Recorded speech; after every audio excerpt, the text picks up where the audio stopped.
Hi, Krishna. We're so excited to have you here today. I've been looking forward to speaking to you for some time and very happy that you're able to give us some time today. First, before we jump in, Krishna is a thought leader. He's been at the intersection of biotech, pharma, and AI for quite some time. Certainly has a lot of interesting thoughts on his LinkedIn if you haven't seen his posts in the past. So I'd highly recommend checking it out. And Krishna, maybe you can tell our audience a little bit about yourself and a quick intro on what you've been up to lately. Ram, first of all, huge thank you to you for inviting me in. I've been following your journey and the Tilda journey along the way. Love the investment that you're making in the fluency space and trying to progress the industry as a whole. So kudos to you, kudos to your team on progressing the mission. In me, you have a huge fan. So with that as a setup, let me just talk a little bit about myself. Krishna Cheriath, I work as the head of digital and AI in clinical research in Thermo Fisher Scientific. Prior to that, I was the chief data analytics and AI officer in Zoetis in animal health for about 3.5 years. And prior to that, chief data officer at Bristol Squibb. And then I like to say I'm a recovering management consultant from back in the day. I'm also passionate about teaching. I work as an adjunct professor at Carnegie Mellon. My focus is executive education, and I do a lot of programs with, and very proud of the fact that several leaders have come out of that program and become chief data analytics officers themselves, and also sit on the board of 3 analytic and AI startups. I think the best way I can capture my personal journey on this has been, I was born into a family of physicians back in India in my home state of Kerala. My dad was an army medic, became the director of health services for my home state. My mom is a gynecologist. She succeeded him as the director of health services. My elder brother is a practicing cardiologist, my sister in a dermatology practice, uncles, cousins, all in the medical profession. I was the black sheep in the family and went and did electrical engineering, but somehow ended up in the intersection of healthcare and digital. And for the longest time in my journey, I've been in the business of supporting biopharma and biotech from a data, digital, and AI standpoint. And always that mission felt kind of a 1 degree removed for me personally. I mean, you do a lot of work from an enterprise setting, but the product that you are bringing to the market is really medicines, and you're not at the tip of the spear, you're enabling the tip of the spear. But I think all of this changed as I was sharing with you with my own family's journey with serious illness. When my wife went through a diagnosis of breast cancer during the COVID years, nothing prepares you for a diagnosis like that. And it was completely out of the blue. And then she went through a 1.5 years of a remarkable journey that I'm so proud of her. And I always reflect, like, if I was in that close, will I have the same courage and grace under that kind of a condition? And I doubt it. She was amazing. And then that gave me a lot more insights into the journey that a patient goes through in a journey like this. And the net of this is that she's alive today and she's having a great quality of life, and she's with me and my family mainly because of the medical innovations that came into the market over the last 15 years. And in many ways, so this journey became a lot more personal to me. And a lot of times, we can be our own worst critics when we work in supporting R&D and manufacturing, because we all know how much more progress we can make. But first, we have to start with how proud we should be collectively as an industry around the range of innovations that has come to the market. One of my favorite books is The Emperor of All Maladies, about cancer. And the PBS series is a wonderful series as well. And the fact that we have made several cancers into a chronic condition and manageable disease is remarkable. So this whole journey around medical innovation, bringing these innovations to the market faster and affecting patients' lives have become a lot more real for me and gave me a lot more meaning and purpose to the work that I do in a way that was not there before, because it has always seemed very abstract to me, if I'm being very, very honest. And so now I feel very proud of the fact that I'm working in this industry, and whatever little contributions I can make to the progression of it, I count as a blessing every day. No, absolutely. I think, I wouldn't call myself an insider or a planned entrepreneur in this space. Very much a deliberate but somewhat accidental, right? And It's interesting that you shared a couple of perspectives here. For example, I have come to ask this question whenever I see somebody who's like not the typical fit, right? Somebody who comes from a biology or a biomedical, that sort of a background, working in these industries and, really trying to push the frontier. I almost always like my default question is like, what motivated you? Is there a personal reason? And the personal reason, believe it or not, is something I've found to be the reason in many cases why people switch their careers and actually like are here and motivated. And they're like, the drive is not just, let me go do something, right? It's much further than that. And, without getting into details, I think we both share a very similar history on why we're here and why we're motivated to change it. And I've found this to be a fascinating space where it sort of brings in that type of a talent to look at it and sort of try to do something different, right? So, given what you've said, I do think there is this like notion which I keep hearing, which is, so much has happened in the clinical research space, so much technology has been adopted, and yet it feels like we've lost a decade.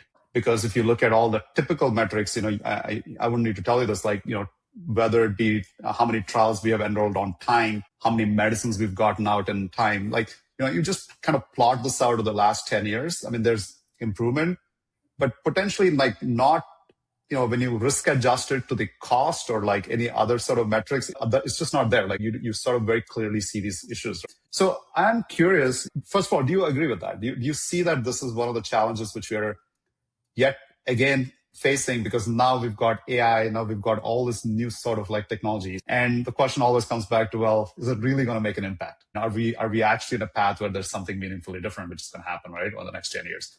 Let me pause there, right? Like, what are your thoughts on that? Like, I'd be curious. Yeah, I think the two ways I'll answer it is it's the classical, may sound political, kind of a yes and no answer.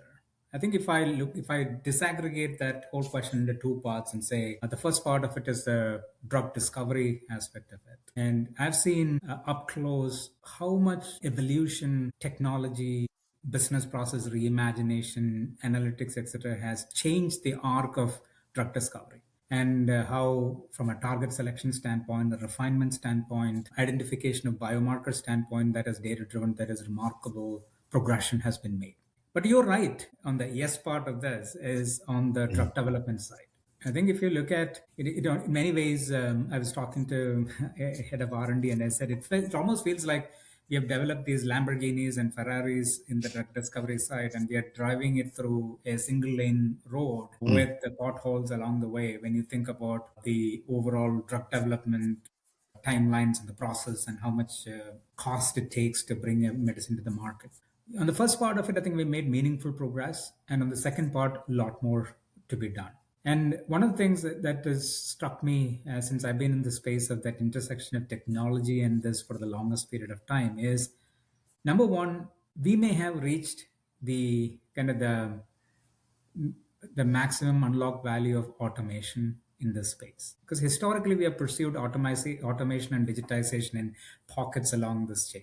But I think to make meaningful progression, dramatic acceleration of outcomes, and whether it is timeline, quality, and others, I think we need to go beyond that. And that's where my excitement around the AI opportunity stems from, is because I'm convinced that we have made a kind of siloed progression. We have automated workflows, we have digitized workflows, but still we are not making decisions soon enough. We are still struggling with advancing some of the metrics and others. So I think that you're right in your assertion around the saying that in many ways it feels like we haven't made enough progress in elements of it. But on the other side, in the early stages of research, computational research and drug discovery, the progress has been amazing. Absolutely. I think that we can't deny, right? We've had massive advancements. I mean, even, for example, Demis winning the Nobel Prize for essentially a protein folding model is just like case in point of what you're trying to say, right? Like the discovery phase has seen tremendous improvements. Delivery, obviously we've got more to do there. I think part of one of the things you're saying, just from our audience perspective, right? You've said we've made a lot of progress on automation, but you're still looking forward to AI. I'm curious, like, what does that mean? Like, automation and AI, are they the same or they're different? How do you think about it? I think if I just keep at an abstract level to say, in order to make meaningful progression, if I just narrowed the conversation to the clinical trial space, to say, what would meaningful progress look like? I'm convinced that we need to go beyond automation of business process to much more adaptive and continuous ways of doing things. There is a lot that has to be resolved through supplementing human effort with other mechanisms, reimagining business process with AI first. So I think that's where I feel we have hit the limits of automation in this, in terms of how we have pursued automation in the silos. In silos, we have improved workflows, but collectively we have not made meaningful progress. So when you think about AI, the first thing that comes to my mind is we should not repeat mistakes of the past by continuing to pursue episodic AI, if I can call that, in pockets. But we need to look at to say, if I start with an highly ambitious goal, and by the way, this was given to me by one of our sponsors who put this idea that if our North Star is 1 day to start a trial, 1 week to enroll a patient, 1 week to do database lock, and 1 day to submit the regulatory submission after the last day patient last visit. I may not see that in my lifetime, and there may be variations across therapeutic areas. But to achieve that, I'm convinced that we need to think differently about the potential of AI across this. My fear is that we will resort to our comfort zone of saying, I'm going to optimize this process, and throw AI at this, and lose the reimagination of this at the table. And because the complexity of what you and I deal with is heterogeneous, so many different stakeholders, beyond the capacity of one particular stakeholder to advance, like I can do all of the tech I want sitting on the sponsor side of it or as a product of products and services. But if I cannot meaningfully advance the ability of a patient to find a trial, be able to afford and access the trial, and solve for some of the human conditions necessary to stay on the trial, what good is a patient recruitment tech? So I think we have to, as an industry, think beyond to say, yes, workflow augmentation and AI value unlock, but what is the larger mission that we are after, and how do we fundamentally disrupt that? I see. So, kind of summarizing how you put it, right? I also have always felt, the difference between automation and AI is two things, right? One is reasoning, and the other is ability to contextualize. Yep. These two are uniquely human intelligence, right? Like in the past. And I think we've really shown now that these AIs in certain limited domains can be quite good at reasoning, planning, and then sharing the context. Yep. So I think now the question of like, how do you actually bring them to work well within a environment which is filled with humans? I mean, that's the next challenge, right? Because we're sort of exploring an entirely new territory right now with what we've got. So one question I think is important to kind of point out, or at least for me to ask, is you sit in a vantage point very few of us have. In an organization, arguably one of the larger organizations in the pharma services space, clinical research space, I'm sure a lot of conversations revolve around ROI, and ROI can be defined in multiple ways. But how do you look at ROI? Like, how would you define, definition as well as measurement, right? Like, and what drives you, I guess, or what's driving your decisions on a daily basis? Yeah, and I think it's a very, very, very interesting question, because we are in the tech space that we occupy, and especially in the enterprises, there is a lot of pressure around quantifiable, CFO certifiable value returns, whether it is top line or bottom line. And then there is always the question around what is that threshold that you need to cross in terms of the total return for it to be meaningful and effective, among the many investment opportunities that a company has. And that is an age-old problem for tech investments, and it is true in the AI investment as well. But I think what I have been reflecting a lot in this space is to say, if I'm supporting the implementation of a capability that makes the trial execution faster by a day, may not look very meaningful from a larger scheme of things from a company perspective or an organizational perspective.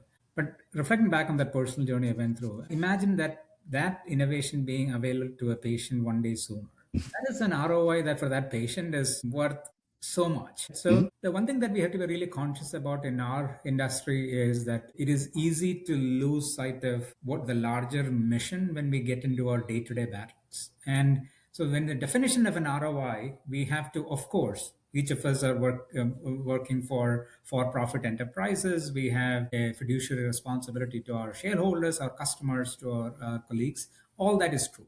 But at the same time, we should not lose sight of the fact that at the end of the day, what we are here about is to make that next big medical innovation faster to the ultimate patients that deserve, need it, and is waiting for it. That can be a throwaway line in many situations, right? As well as a check the box line that we say. Yeah, it's like a qualitative versus a quantitative Qualitative type of a thing, and thing, it is right? very Yeah. hard to define. So I think it is one of those cases where it is not an either or equation. I think we have to look at the and equation of yes, in order to have these investments, we need to have good ROI, defined ROI in terms of time, cost, revenue generation, productivity optimization, all of that. But at the Hmm. same time, we also need to measure that human ROI and then put that also as one of the decision making criteria.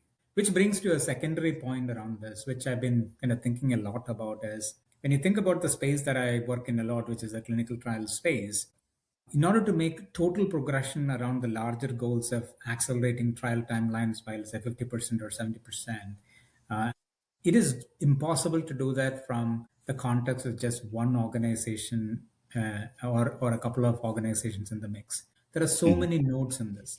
Because whenever I was talking to a tech startup and the entrepreneur came from a completely tech background, and it's always fascinating because she comes into this industry and saying, "What the hell are you guys doing? I mean, what is this?" And I'm sure that you must have gone through a similar Yeah, process. we've all asked this question, I'm sure, coming from elsewhere. Like, what are these guys up to? I Yeah. think part of the reason is the scientific discovery is hard. There are barriers that have been put into the clinical trials for a reason to make sure that at the end of the day, what we are coming out to the patients are safe and the efficacy is there, and then we are able to make that at the right balance for the human condition.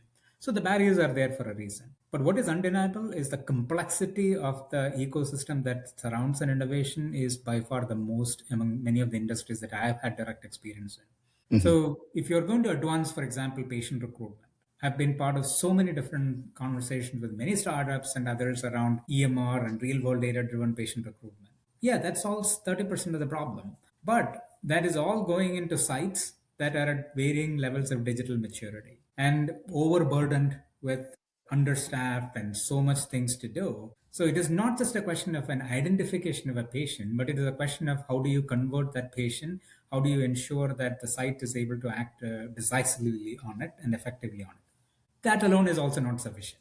The Yeah. patient who is ultimately maybe going through so many different economic and other logistical conditions. And even if you have done the best job from a tech perspective to identify that patient and you have done the maximum possible from site optimization, you still have a human at the other end. And that human may have issues like, I don't have somebody to take care of my kids, or I have an elderly person at home. And this trial set, especially this is true in oncology trials, this trial is so far away. And if I don't have support, I cannot go there. I don't have the economic wherewithal to support this. If that is not solved, then yes, all of this tech innovation from a patient recruitment standpoint is not going to yield the ultimate outcome, which is more throughput. So it's Yeah. something I've been throwing in. And the last point I'll make on that is then the question is, okay, how do you make meaningful progress? And what can you do? And I think this is where we need to have more evolved investments and a kind of a socio entrepreneurship, if I would say. Like just traditional tech entrepreneurship alone is not sufficient to make advancements in this. There needs to be things where the profit margin may not be there, but there is other socio-economic value and the socio-entrepreneurship needs to happen. And I've been talking to a few people around this idea to say, how do you promote that? So all of this to say, if you're a tech entrepreneur like you are, Ram, I would say absolutely do not be disgusted or disappointed by the pace of progress. Recognize that you're in an industry which is highly complex, so many different Yeah. stakeholders. Meaningful progress doesn't come in the same stages like in a B2C world, but each day matters. But we do have other things to solve for to make a radical shift. Yeah. And I think you bring up an excellent point for entrepreneurs like myself and others trying to break into this industry or trying to make a difference here, right? I think the timelines are definitely something I've noticed to be longer than what you would normally expect in any other industry. I've built a large company in the security space and primarily serving regulated industries like FinServ or traditional healthcare. And I find this one to be much harder to crack, right, from timelines perspective. So I think I certainly respect that. And if anything, I've learned over the years that asking the why is like a really important question. Like there's a reason why these are the way they are for decades, right? Maybe it's incentives, maybe it's safety, maybe it's something else. but the structure exists and the ecosystem exists for a reason. And maybe there are ways you can like sort of attack the problem in different ways, but certainly respecting the problem and the ecosystem and the way it's set up, it's really important. And I think that also leads you to become a better product person, right? Like you can actually make better product decisions than, GTM, like go to market. I think from an entrepreneurship perspective, I really felt like those are the type of things I tell other entrepreneurs working in our space, which is like, you have to be patient. You have to understand the problem. You have to understand why it is the way it is. And it's not because they don't know. It's certainly everyone knows all the usual stuff, but there's a reason why it's the way it is, right? And then see what you can do from there on. So I have a sort of a question which I think digs a little bit into your past. You're a senior executive. You've been in the space for some time now, and I'm sure you've seen waves of different technologies come and sort of hit the market, right?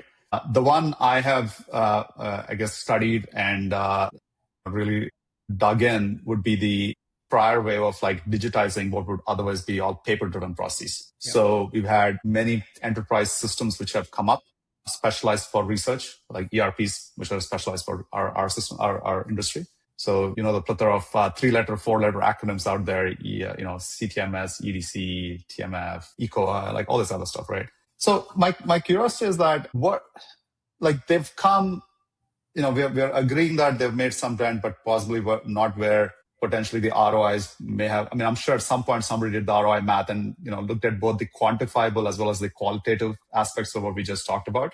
But I am curious, what's your view? Like, how do you think about the next 10 years or what's happening with the whole AI wave right now? Are we sort of maybe in a similar situation where we end up and we do all this ROI math and essentially nothing's really changed? Or like, do you have a different view on this? I think we may be at the cusp of a fundamentally different pivot in how we look at enterprise tech. And I think if I go back on the evolution of whether it is starting from on-prem applications to software as service and others, there's a constant theme of we took functions, business processes, and then automated it and put it into a standard package to use the overused cliche from back in the day. You can have any car you want as long as it is black and it's a Model T.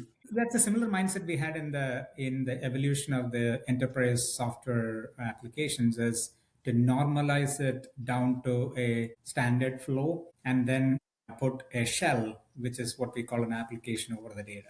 I think what I'm most intrigued about is a potential disruption of that whole way of thinking with AI. Because if I fast forward and if I can be a prognosticator at the risk of being a Nostradamus around this, is I think the whole software application industry is going to get disrupted. And I think if I look at the future where there is high quality, highly trusted data, but each of us as knowledge workers will have our own custom way of interacting with that data to make our decisions and actions through an intelligent AI layer. This could be AI agents and others. Why should each of us be constrained into a standard box of a business process workflow is a question that I've been asking myself. Because each of us interact with technology differently, what we need at a given point of time. Why should I go through a standard, just even as a simple illustration, why do I need to go through a standard navigation before I get to the information? Why do I need to go through a death by 1,000 dashboards to get to the information that I want? Why do I need to log in and then go through a standard set of screens to get to the information I want? I think that model of this, to me, feels like, I'm old enough to remember the phones where you do that dials. Mm-hmm. The rotary phones, right? Rotary phones. I saw a fancy or interesting YouTube video where two kids were given the rotary phone and they were given a phone number and said, "Hey, use this device, figure out and call this number in 5 minutes." And these kids were trying to figure out what the hell is this and what do I do to make a call. It looks so antique today. I feel like the software applications of today in many ways feels like the rotary phone. I think a fundamental pivot I'm expecting to happen is that, and this is not to say all of that will be destroyed overnight, but a progression will be made to a reimagination of our computing space. And I call it the human AI workspace, where a human is able to interact with the data and be able to do the actions in a way that is meaningful to him or her, that customized journey. And I think AI makes that possible. Today I can ask ChatGPT to plan my vacation. And I did a family vacation last year. We every year we pick a spot. All the extended family runs an Airbnb. 80% of what we did was Chat GPT designed vacation, and that is a custom experience for me. And I think that idea that we don't need a software application layer, we need data, and we need to have an intelligent fabric of AI agents, and I can have my own custom interaction so that I can make the fastest possible decision and the most effective action possible. That is Yeah. doable. Yeah. That is going to happen. And I think that also will require all of us to invest heavily in our own personal fluency as well. And that is going to be the differentiating factor. This is a fascinating area. I'm very passionate about, just what you're talking about, because it sort of revolves around my work as well. I've always thought about this analogy of learning or even interfacing with somebody. If you think about like just throw away all the tools and just naturally do it, right? We as humans, we have a couple of ways to like sort of do this. You can write everything down on a paper, and then I read it and then I gain whatever I need to gain out of it. Or I can write something back to you and then you can respond back. So this is kind of like where our interfaces are, right? With software, where we're sort of in a very defined mode or button clicks or whatever in workflows for defining what we need. But I also see a much higher order learning where you can show me what you can do, and I just sort of mimic you and I learn based on just by watching. Some certain type of skills can only be done that way. Like there is no way I can just learn to ride a bike or, learn to swim just by reading a book and then just jumping into the water, right? That's not going to work. So it's essentially like, I think we are definitely in a paradigm where the type of tools and the type of technology which is available to us will greatly expand the type of work and type of learnings and type of added value we bring to the table. It'd be very hard for us to sort of quantify what exactly and which direction we're going to go. But this does bring me to the point which you brought up, which is on the fluency side. And of course, we're on this podcast because we both believe in AI fluency, and we think this is a sort of like an imperative that we should talk about, given what we're seeing. So I think the question I have is, how do you think about, or what would be the advice you give someone who's in our industry who's basically watching and they're like, this thing is moving really fast. There's just a lot of talk around AI, lots of automation, lots of, AI-driven agents and whatnot. And I think there's a mix of fear and uncertainty. And I feel there's also a lot of news cycle, which is not helping, right? They're taking it in the wrong path is kind of my belief. And I think I can argue there's many reasons why this is the way it is. Again, going back to the why, right? Like, there are incentives aligned on certain individuals and companies to sort of, promote this kind of a thinking. But I'm curious, like, what's your thoughts for, our colleagues in our industry who are essentially looking at this and thinking, what's the future going to look like? I think number one, I would say is that this disruption is real. And compared to any other waves of disruption I've experienced over the course of my 30 plus years of career, I think this one has moved at a speed much faster than before and much more volatile than before. So I think there was a little bit more of a linearity of progression in the past disruptions, but this one is kind of hard to predict, but it's moving at a faster clip. But disruption is real. If I start with that notion, then cannot be ignored, right? So this is real, is what you're saying. This is not hype. Okay. This is real, and that is reflected in when I look at one of my favorite websites and newsletters that I subscribe to is called the Pessimist Archive. Very curiously titled research. What they do is they go back and look at all the technology introductions in the past, and they kind of look at what was the zeitgeist at that time. One of my favorite examples is when back in the day when airplanes were first introduced, the headlines on one of the major newspaper and the editorial said, "We don't find any practical application for an object that flies." And even the introduction of Sony Walkman, and there were all of these news items around how it is going to fry the human brain and then make zombies of us. All of this to say that we tend to be, as a society, tends to be over optimistic around the impact in the short term and underestimate the impact in the long term. And with the AI, I would say is that there is definitely going to be disruptions for every kind of jobs that we do. Now, the question is, what is the degree of augmentation and by when? And that is hard to predict. So if I'm somebody working in this industry, the first thing I'll say is this disruption is real, and I owe it to myself and to my family to take this disruption seriously and have to make sure that I have the basic fluency around what is it, how is it relevant, how it may be applicable in my industry, and where this is headed. Number one. Second, I should embrace the volatility because this is not going to move in a linear fashion. The things that you may learn today through any kind of programs, the 30% may remain constant, 70% may remain constant, hard to tell. So you need to embrace this and embrace volatility, which means that it is going to put a premium on you being at the tip of the sphere and constantly kind of looking at what is the incremental things that are changing that may be relevant for my industry and my role. So it is not a one and done in terms of just let's take a training. Yes, basic foundation, but you need to be constantly evolving. But then organizations like that we work for has a responsibility. So I view it as a 50-50 equation. 50% is individual responsibility. I need to make sure that I have the skills to survive today and tomorrow in this industry. And then I need to keep myself at the edge of it.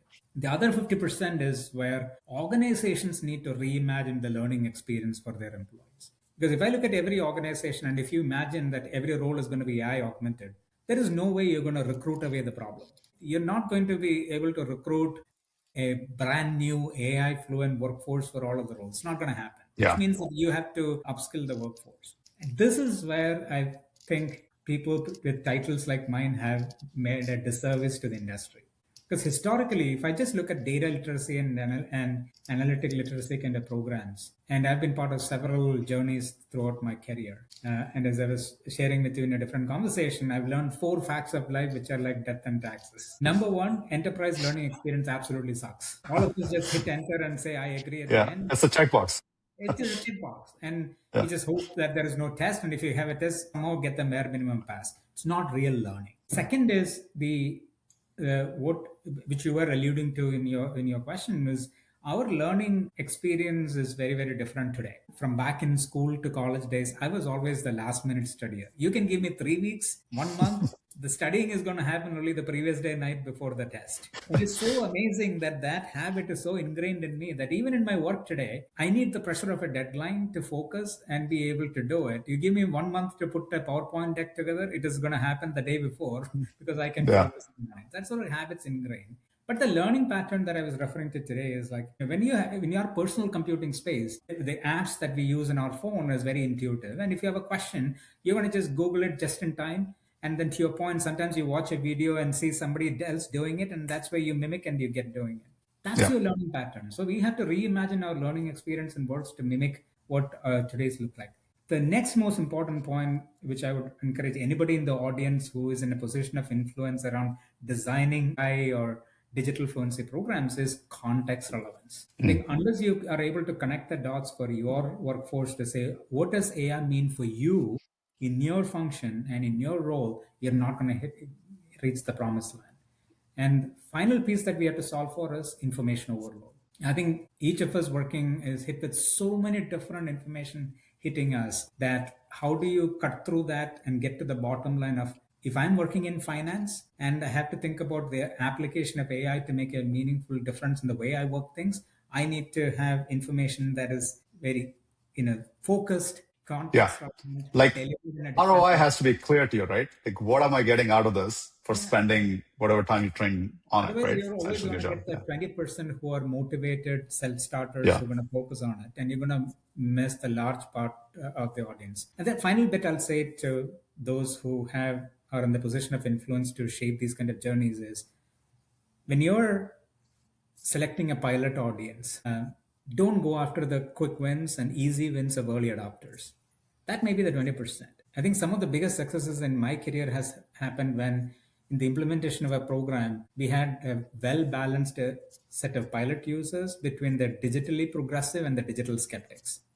Because you learn a lot from the digital skeptics around what their skepticism is and how do they overcome it. So a few things to consider, but I think that fluency is going to be key. 50% you owe it to yourself to drive fluency, embrace volatility. Organizations need to step forward and shape a fluency agenda which is drastically different from historic enterprise learning programs. Yeah, I'm in violent agreement with everything you're saying, Krishna. I couldn't have said it better, and I feel like I could probably spend another hour talking to you just about this particular topic, right? And you come from a very different perspective and also a vantage point right now.